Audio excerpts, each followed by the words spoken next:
Welcome to the project. Tonight, horror IVF mix-up. An Australian woman gives birth to a stranger's baby after she was implanted with another couple's embryo.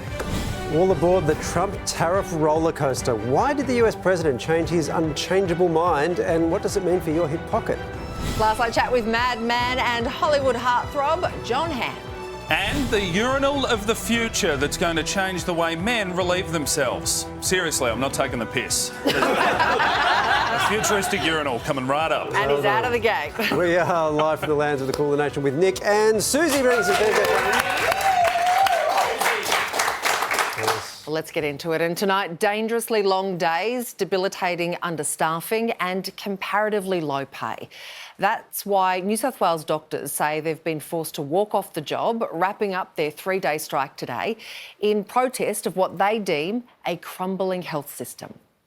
Safe conditions! Safe care! Safe staffing! Safe care! Overworked and undervalued. I feel undervalued and disrespected. So respect me and value me the same as my partners in other states. And people are not only walking away from New South Wales, they're walking away from medicine. Every day's a bad day. Thousands of New South Wales doctors putting down their stethoscopes in protest today. Stand up, fight back! Stand up, fight back! I'm seeing trauma amongst our doctors. Things have gotten really bad. They've been bad for a long time. Striking for a third day over chronic doctor shortages, stalled pay negotiations and unsafe working hours. Come back to the table, otherwise you will lose your doctors and you will lose your health system. You do not value our work, you don't value what we do. I don't think the working conditions of any given day are ever acceptable. Doctors painting a grim picture of 16-hour shifts day after day. I'm about to start an 84-hour working week. I look at my surgical colleagues and I just see them getting flogged. There was periods of time where I lived with my partner, but I saw them for maybe 5 hours an entire week. The campaign, called Can't See a Doctor, Ask the Premier, saw hospital staff reduce services to skeleton public holiday levels in a bid to prompt Chris Minns to come to the table. Where is Chris Minns? Where is Chris Minns? We don't want the strikes to go ahead. We've asked the doctors to return to work. It's causing cancer treatments to be cancelled, elective surgery treatments. Their demands, a minimum of 10 hours between shifts and a 30% pay rise to bring wages in line with other states. The government's offer, 10.5% over 3 years. I actually read the release and said, OK, let's have a meeting this afternoon. And they went ahead with it anyway. I just don't want the public to believe that we're not trying to get a resolution here. Doctors warning every day without action is risking lives. They're operating on our people on barely any sleep. Some of them taking 20-minute naps between surgeries. They spend their time sending us threatening letters. I saved 5 people's lives last weekend. They want to deregister me for doing that. Is that obscene or ridiculous or both? And earlier we spoke to one of those doctors striking, neurosurgery registrar, Dr. Tom Morrison.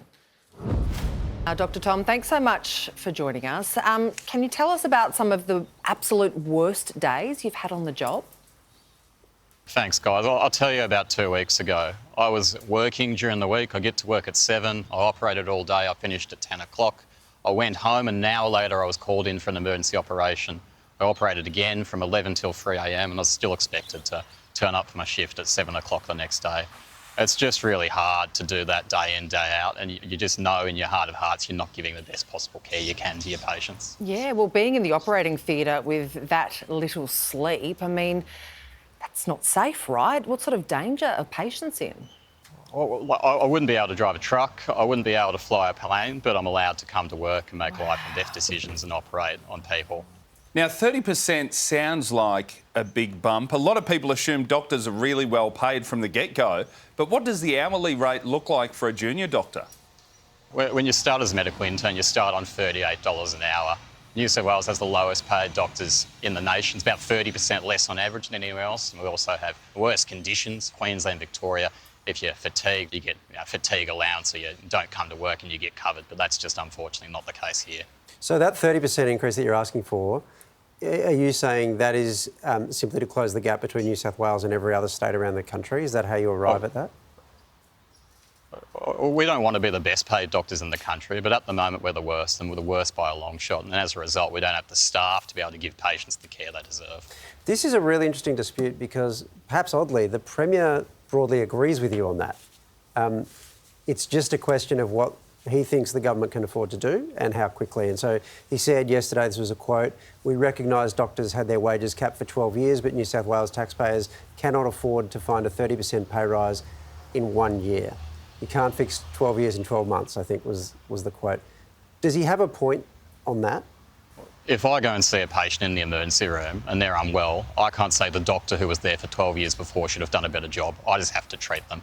I think this is a crisis. I think if he's acknowledged a problem, he needs to fix it. Yeah, but there are some problems that just can't be fixed immediately, you need a time horizon to build up. I mean, do you sort of see where, like, the difficulty he's trying to juggle here?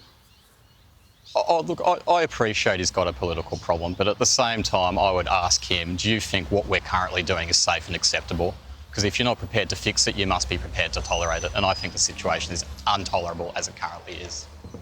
Doc, are negotiations continuing? And if they don't come to the table, what's going to happen next?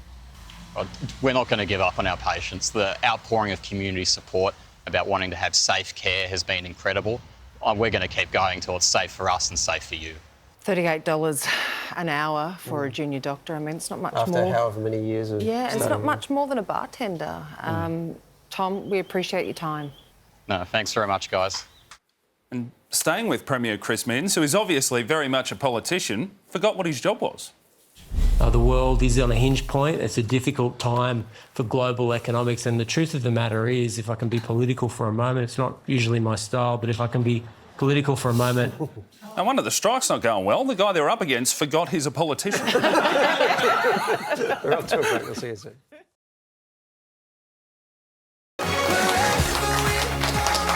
Welcome back. You are watching The Project. Well, Virgin Australia is set to give refunds to as many as 61,000 customers because of a repricing error on ticket changes. The airline says customers were overcharged when they changed their itineraries. The error occurred on thousands of bookings over 5 years. Eligible customers will be notified. The average refund will be $55. Put that straight in the stock market. Now it is time for the holy grail of public toilets. A team of North American scientists have finally created a splash-free urinal. They've tested it, guys. This range of designs, they've found the best way to stop the tinkle sprinkle. And the key factor... What? The key factor is the angle of the stream, Susie. So standard urinals splatter nearly a metre away. This new model has virtually zero splashback. So it's nothing to do with, like, the material? Why are you pointing to me? It's not absorbent.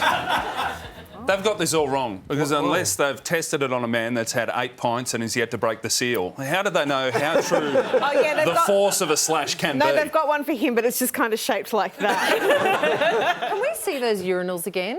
Yeah. It's like looking through the window on Play School, isn't it? Pick the triangle urinal! Pick the triangle urinal! I think you'll find that's called the cornucopia. Yeah, I love these names. La Fontaine. It's like it's some kind of high fashion item. Oh, come on, who spewed in the Nautilus? Here's the question. So, isn't the shaking at the end the problem? No, it's not the only problem. Oh. There's many problems. Isn't that one of the problems? Sorry? Isn't that one of the problems? I mean, that's quite a technique you've got there, Susan. Obviously, I don't have any experience with that, but... What do you think we're doing in there? I honestly don't. I honestly don't know. Yeah. But why not sit down? You know what? Hey. Is actually the best answer. Thank you. But I don't think it's the kind of thing you would like, Nick. I can't poo in one of those.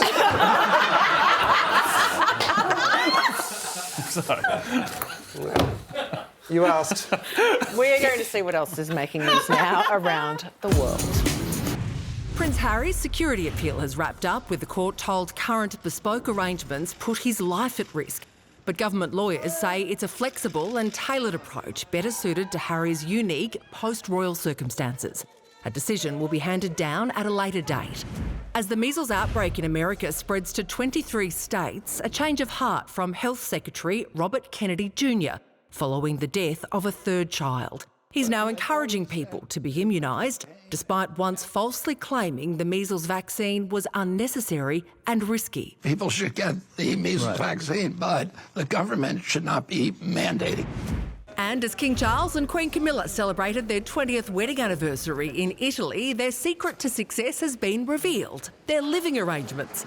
They reportedly not only spend time apart at different country homes, they have 3 bedrooms at Clarence House, his, hers and theirs. I mean, could it be any more relatable? Not only do they have different country homes, but they have 3 bedrooms in each. Yeah. I mean, it's just the modern day issue, isn't it? Yeah. That's how you solve it all. So the bedroom to person ratio has to be 1.5 to 1. Oh, OK, yeah. All right, good. What a way, though, to keep the spark alive. Yeah. Just never seeing them. Not seeing each other, yeah. Amazing. Oh, yeah. I thought you meant own various castles. That's the answer. That is the answer. Off to a break, more projects.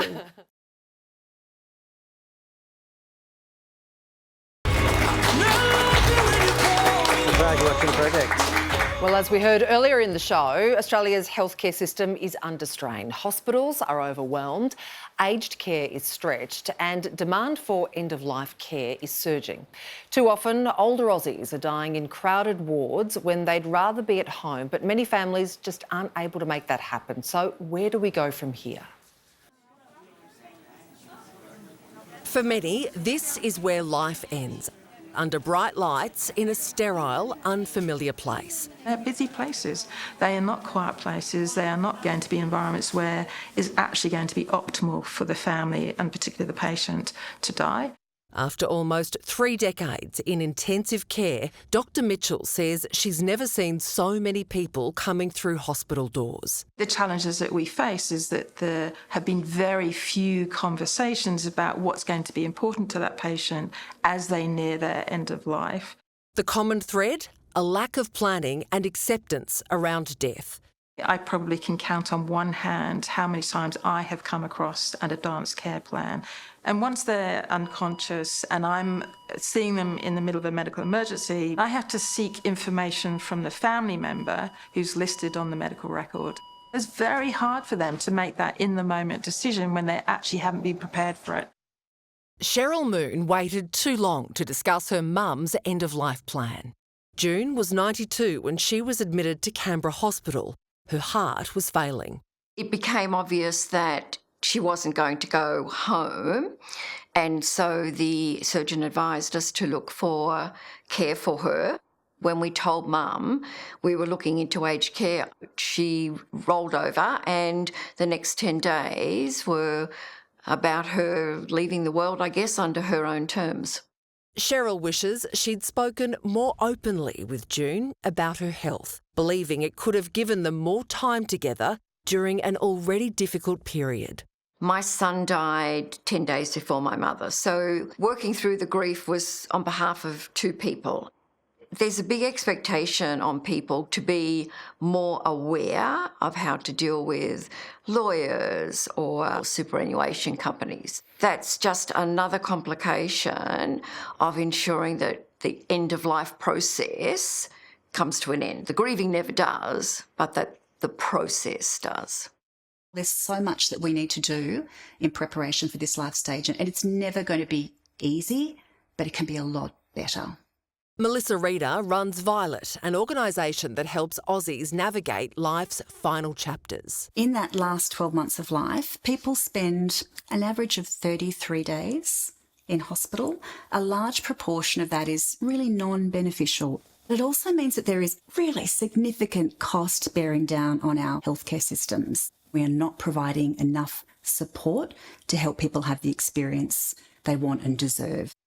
Melissa has had first-hand experience of navigating grief. She lost her husband, Maro, to kidney cancer. At the time, her 3 children were all under 7. We didn't talk about it. We didn't plan for it. He died in intensive care. He didn't want to be there. We didn't want him to be there. And, we didn't even have a will in place. Melissa believes a guide to preparing for death, even if it feels premature, could ease the burden when the time comes, especially for those juggling work, kids, and the growing responsibility of caring for ageing parents. We can advocate with the right agency and the right information, but also to help them make sure that they have their financial and legal and life matters in place. Around 12,000 Australians turn 85 each year. By 2032, that number will soar to 60,000, a 5-fold increase. Dr Mitchell fears this ageing boom, paired with a culture that shies away from death, could place unprecedented strain on our healthcare system. In the current environment, we're probably not going to sustain what we're offering. And so either an enormous amount of dollars are going to have to be put into improving and increasing the amount of acute care, or should we start to think, well, is all what we're doing actually in the patient or the community's best interest? Let's start talking about what our last chapter might look like. Violet wants the federal government to back carers and fund groups that help families plan for the end of life. If we can reduce preventable hospitalisations, particularly in the elderly frail, we can return billions of dollars and hundreds, if not thousands, of hospital bed days to the system each year. Take a big breath and be brave enough to open some of these conversations with your parents, your in-laws, your partner, your family, about really a chapter of life. Like many Australians, Mum believed that she would die at home in her own bed. But also, like many Australians, that isn't what happened for her. We avoid it a lot, don't we? Yeah. Why is that? Because I don't want to have to think about it. Like, even thinking, I'm kind of youngish now, but thinking about what would happen to my kids, it's just too overwhelming to imagine life without them. Yeah. Not that I'd be alive. Yeah, but do you know what I mean? But you also imagine them as young kids. Yeah. Whereas when they're adults, I think it's quite a different conversation. But I think there's something about... We're a culture that avoids death generally because we like to build everything around, I don't know, fun and consumption, and that's just inimical to death. But I don't know if you feel, Susie, in Lebanese culture it's the same, but certainly in Egyptian culture, like, death is not something you avoid talking about. No, that's something that I didn't realise that everyone didn't talk about growing up. Like, we used to buy funeral blacks as kids because we went to so many funerals when we were little, and that was just a thing that we did. Yeah, you went to... Are you not scared of death? I mean, I am, but like, it's not something... Talking about death is not something I'm scared of, and I have had conversations with my parents. Probably not enough now that I look at the amount of admin that is involved and seeing those stats, but I think culturally there are some big differences. Yeah, understanding that life is built around an understanding of death, that changes everything. Yeah. Right, you're watching The Project. Back with more after this.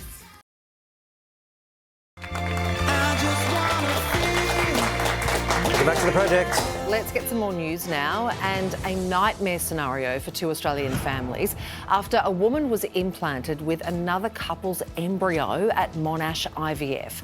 The baby was born in Brisbane last year, but the families only learned of the mix-up in February. It was discovered when the birth parents asked to transfer their remaining embryos to another IVF provider. Monash IVF says it is confident that this is an isolated incident. It's believed to be the first incident of its kind in Australia, and both families are reportedly considering legal action. Oh, wow. I cannot even begin to imagine how you mentally handle this. This is... I mean, it is the worst nightmare possible for this situation. Oh, so much pain on both sides. Totally. I mean, to have to, give your baby up, well, that might not be your baby, or to know that someone has birthed your offspring. You've missed out on that moment. You're the only one on this desk who's given birth. So give us a sense. I mean, obviously a lot of people at home will know, but the profundity of that journey and what it means to the relationship. I mean, to have that little thing growing inside of you and knowing that you're making brain matter and you're building this little life, and then, to give birth is quite primal as well, and that only connects you with the child further. So that's why I think it would be so hard on that mother if she is forced to hand over. It would just be horrific. And then for the other family to miss out on that incredible experience. It's one of those things where there's clearly no good, there's no solution. No winners. There are, however, a lot of questions that arise from it and what exactly you do. Not least what happens to the child now, where does the child stay? We've heard they're briefing lawyers, the two families. Just to get some clarity on this, we're joined by Greg Barnes, who's spokesman for the Australian Lawyers Alliance, who's been looking into this. Greg, I'm not asking you to decide a case that is about to happen, but how does the law begin deciding who this child belongs to? Well, in Australia, the family law system for ever and a day really has taken the view that it's the best interests of the child that come first. So you may have a number of parties here who have an interest in this matter and obviously an interest in this child and the child's welfare. But a court would decide this on the basis of the best interests of the child. So there's no easy answer to this. But that's, unlike some other places in the world where there are different laws and where the law essentially presumes particular relationships. In Australia, we don't. And so it would be a matter for a court to determine unless the parties themselves can come to some form of resolution. But even figuring out best interests of a child in this, it's just so hideously complex. Could there be a scenario, for example, where the court says you're the parents of the child lives with you, but the other family get, say, visitation rights or something like that? Is that like a possible scenario? Well, look, having a look at what's happened in the United States and some other parts of the world, that's certainly happened, but I wouldn't want to take any sort of guess. In fact, I was talking to a colleague of mine who's a very senior family lawyer, Silk, in Melbourne, and we were both chatting about the fact that this is really complex. I think it'd be very brave to make any call on the matter, given that this is not something a court deals with every day. But as I say, there have been cases in the United States mainly. In fact, I think the preponderance of cases have come from the US, and these matters have been examined by courts there. Obviously, no winners at all in this situation. What kind of compensation could parents who find themselves in this position be entitled to? Well, again, that's, unfortunately, I've got to give you an answer that says that's very difficult. There's a case in Georgia in the United States, which was in the papers here in Australia only last month, where I think a similar thing has happened. I just had a quick look at the court papers in that case. She's seeking damages into the hundreds of thousands, certainly not into the millions. But, again, it's difficult to know because this is sort of untrammelled territory for most courts in Australia, and it's not the sort of claim where you could very easily say, well, in like types of cases, you get this amount. And I think that's something, again, that have to be worked through with the lawyers. And, of course, Monash Health will no doubt be taking part in any discussions in relation to that. What a mess. We must say that Monash IVF says it's absolutely devastated by what's happened and they'll support both families through this. Greg, thanks for your time. Thank you. All right, well, to a different but global form of upheaval, Donald Trump has hit reverse on his retaliatory tariffs, announcing a 90-day pause for almost every country. Only one saw its tariffs massively increase. That country, say it with me, China. Hop aboard the Donald Trump economic rollercoaster. 1 week after Don sent markets into the biggest freefall since the pandemic. The third straight day of major losses after President Trump announced sweeping tariffs last week. He's changed course, putting a temporary 90-day pause on his so-called reciprocal tariffs just 14 hours after they came into effect. News that gave the US stock market its biggest gain since World War II. Markets have gone up after President Trump announced a 90-day pause on the vast majority of countries.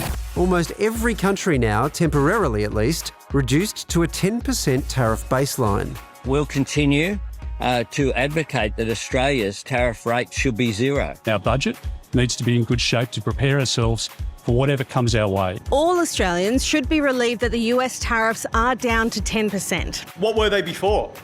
10. But that was a hard 10. This is a soft 10.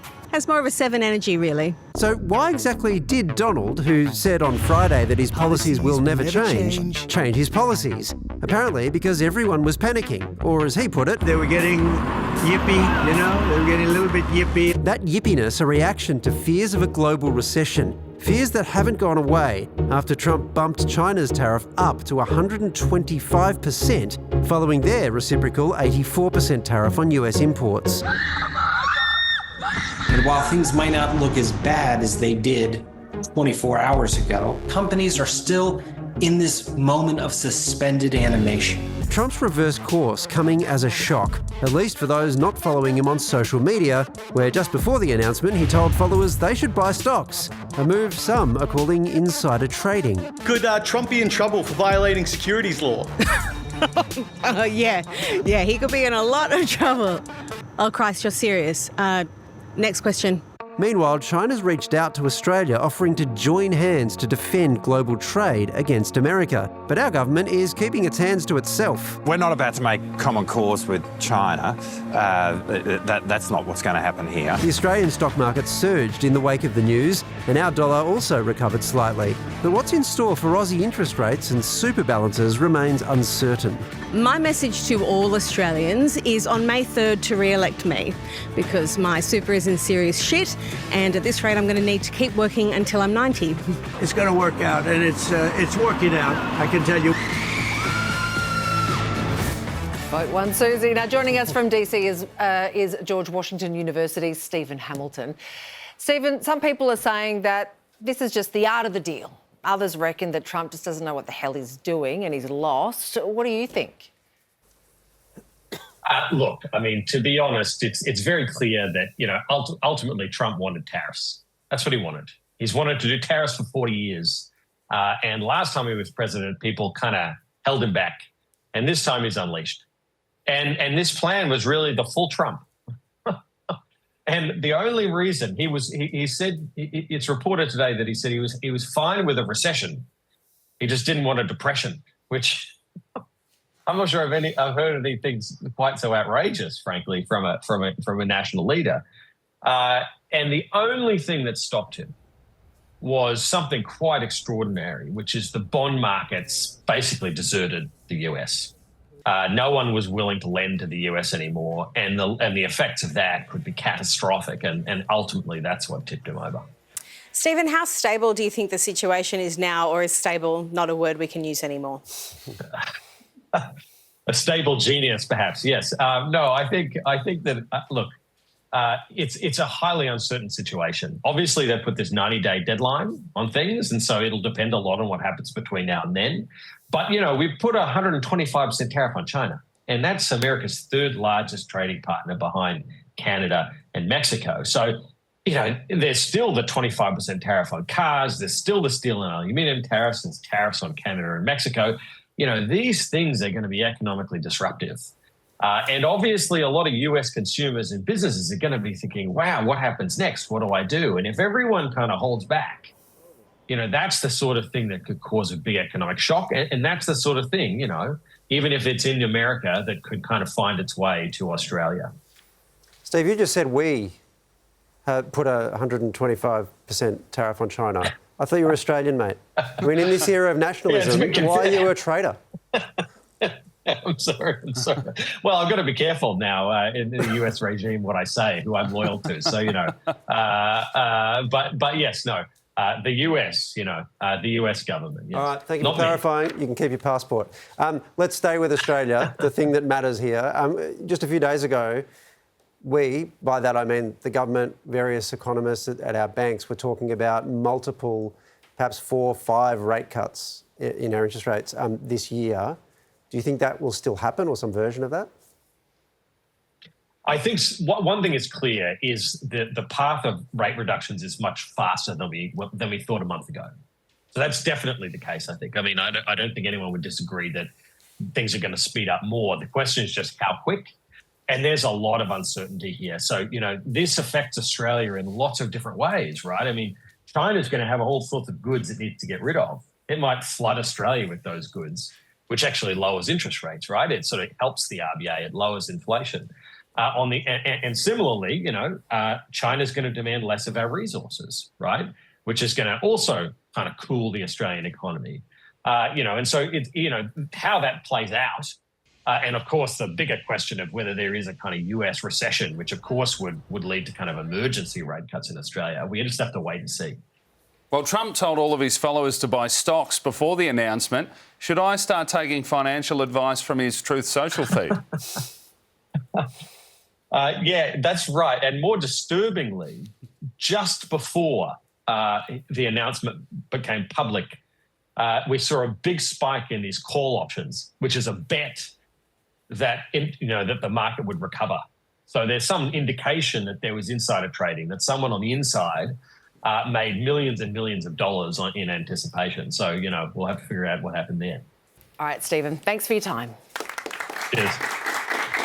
Now let's stay in Washington, where Trump has been letting more and more right-wing reporters into the White House press pack, and boy, is it paying off. Yeah, please. Chuck Schumer and Nancy Pelosi, they've been talking about tariffs for decades. How come when these Democrat elites want tariffs, everything's hunky-dory, but when President Trump wants tariffs, all hell breaks loose? Do you see this double standard? I love this guy, whoever the hell that is.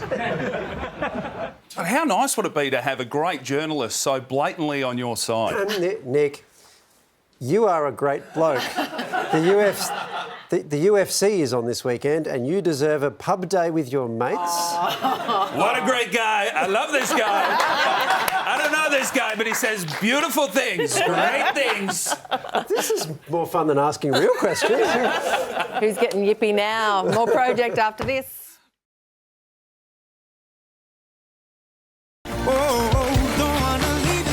UFC. OK, this is the Project. Welcome back. Well, as the face of Mad Men for nearly a decade, Jon Hamm is no stranger to the spotlight.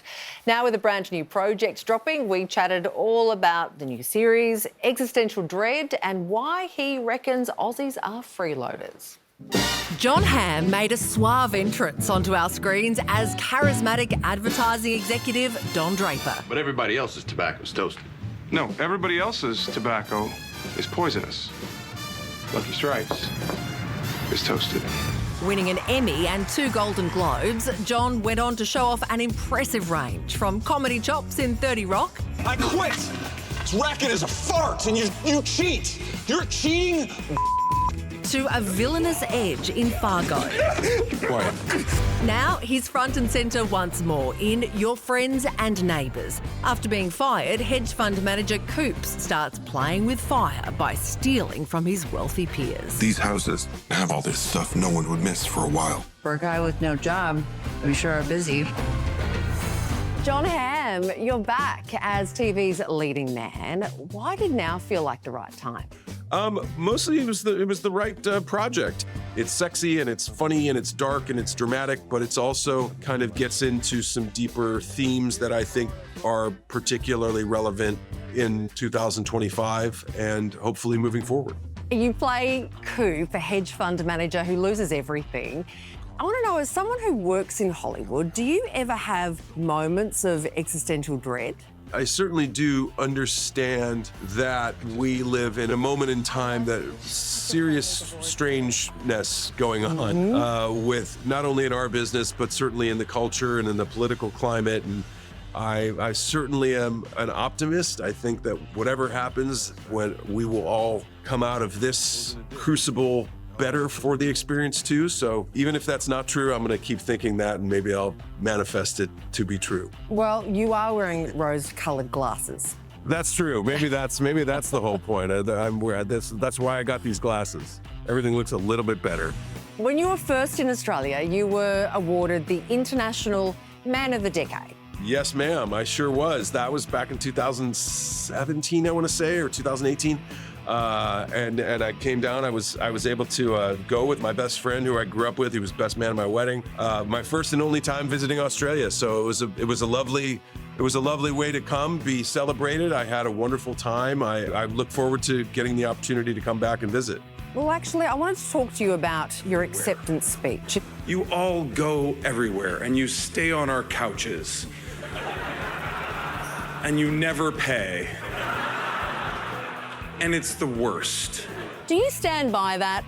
I think that Australians have a tremendous capacity and propensity to travel. Oh, that's diplomatic. So part of that is when you live on an island, all you want to do is get off the island. You're walking it back, John. You're walking it back. They tend to find them. Listen, as a professional couch surfer for the first probably 5 to 10 years of my career, that's a tip of the hat. That is nothing but a tremendous compliment. All right, we'll take your word for it.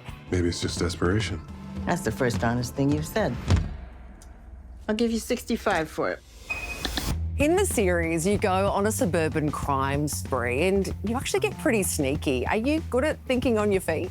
I'm pretty good at thinking on my feet. I don't think I'd be very good at being a criminal because I recognize that kind of the karmic and the psychic cost far outweighs whatever you get at the end of the day. I think that I would be a bad criminal. The only law I like to break is I drive too fast. That's the only one I can really do. But I'm a very safe driver. I'm just a very fast driver. Could you imagine the mugshot, though? I mean, with your features, you'd go viral. well, you know, we'll see. Maybe someday. I can dream. We can dream.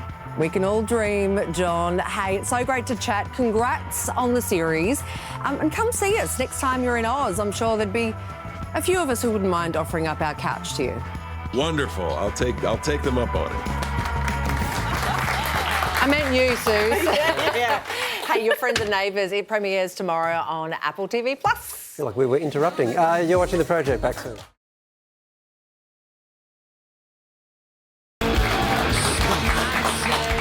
Welcome back. You're watching The Project. Today's going to be the day we blow your minds with an Oasis announcement.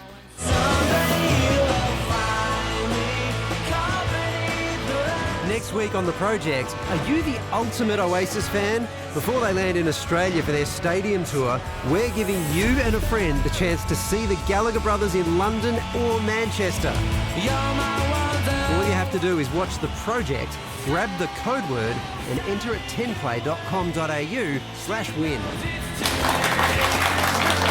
Great. What I love about this is that you had the same reaction that we all had earlier in the week when we were talking about this. Which one do you want to go to? Yeah, which one do you want to go to? Manchester. Manchester would be amazing, wouldn't it? Yeah. It'd be incredible. Yeah. I'll take either, though. Very good. Yeah, but we can't enter. No, I know. So we'll all try to resign, I guess, to try to, I don't know, we'll talk that through later. Now to a guy who can enter, I suppose, and calls himself a volunteer journalist, but really, he's a man of the people. Well, what the f*** are you up to? Just making sure you keep things proper. See, your official title, is it? I run the radio station per the whole board. Are you on the radio? Yeah. So what sort of stuff do you talk about on the radio? What's going on in the community? And what sort of stuff is going on in the community? Cool. Would you please welcome Guy Williams? All right, first things first. Show them the full get-up here. Yeah. Bring a bit of class to the show. Bring a bit of class to Australia. I wasn't expecting that pose, time slot. It feels like you've just brought in a classier version of me. Yeah. Like, this is what I could be. Like, Nick, believe in yourself. Work hard. You could be Guy. Yeah. Glasses, tie. Yeah. It is achievable, Nick. Do not be impressed. I rode a Lime bike here. Dressed like this. Everyone's like, what is wrong with that guy? I'm just like, I'm from New Zealand. Don't worry about it. I'm weird. I love the people you interview. Yeah. Do you always interview people who are that articulate? Yeah. I like to think I talk to real New Zealand because, like, so much.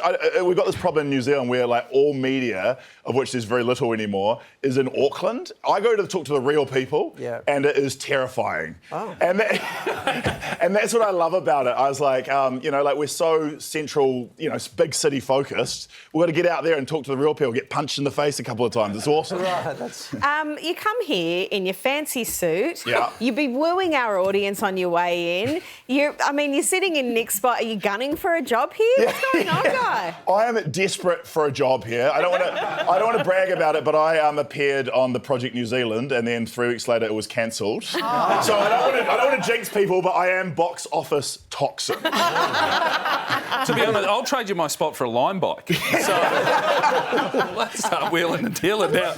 What is the difference between a real journalist and a volunteer journalist? Yeah, well, great question.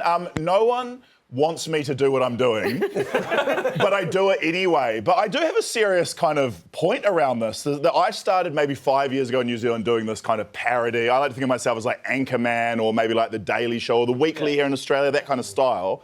But since my show's been going on for the last 5 years, the network I work on has actually cancelled all its news programming. Oh. So I'm now the only journalist on the channel. And so I'm doing a parody of something that doesn't exist anymore, and it's a dystopian hellhole. And I say I say to Australia now, you've got to vote and vote carefully, support journalism, become actively involved. The world is ending. Donald Trump's been elected and we're staring down. In about 3 months, your whole country will be a chemist warehouse. So watch out. Is this mainly because you care about news or you just need something to parody? Yeah, great point. No, I genuinely do. I do care about, like, you know, when parodies come from a place of love, I think, a little bit, you know, and it's like something I care about. And I genuinely am worried about, like, the state of people's media literacy, what they buy into now, and it's crazy that I'm doing a comedy show. Last year, my show was voted best current affairs show in New Zealand. You saw what it was like. How disturbing is that? Oh, it's grim over there, and I'm coming from the future of New Zealand to warn Australians. You've got to sort this out. Okay, good. Thank you. Now, fun side of things, you've been doing some sightseeing. Yeah. Now, one of the things I saw you in front. Are you a sports fan? I Are you a big love sports guy? sports. I hate Australian sports. Why is that? Because you don't play real sports here. What are you talking about? You'll never win the Bledisloe Cup. I'm telling you that right now, Australia. I'm just saying that, like, what I think Australia does is because you're scared of playing real sports, you make up fake sports so you guys can be world champions. Congrats on winning the rugby league against Tonga, you know? They got 100,000 people, you know? It'd be more impressive to beat Tasmania. Instead of playing soccer, you play Aussie rules. Instead of doing running, you do swimming. You guys are, you're cowards. I'm not winning any Australian fans here, am I? Cricket? Yeah, I do love cricket, and that's all. I have huge respect for, like, some of your bowlers, like Shane Warne is one of my heroes. Yeah, well, he was pretty good. Yeah. He's the greatest bowler ever behind Daniel Vittori, I reckon. Yeah. Oh, come on. He coaches Australia now. Yeah. Does he actually? Yeah, he does. It's heartbreaking for me to hear on air. You know what? He wanted to join the winners. How about that? Your new show is called If You Mildly Criticise Me, I'll Say It's Cancel Culture and Turn to the Alt-Right. We've got about 12 seconds to discuss this, but with that in mind, how have the reviews been? Poor. Yeah. Australians hate me, and you can tell why. Yeah. Come along, Australia. I love you all. Yep, tickets are available on our website. Please thank Guy Williams. That's it from us tonight. Stick around for Gogglebox. We'll see you at 6:30 tomorrow. Good night. Bye. Is that real?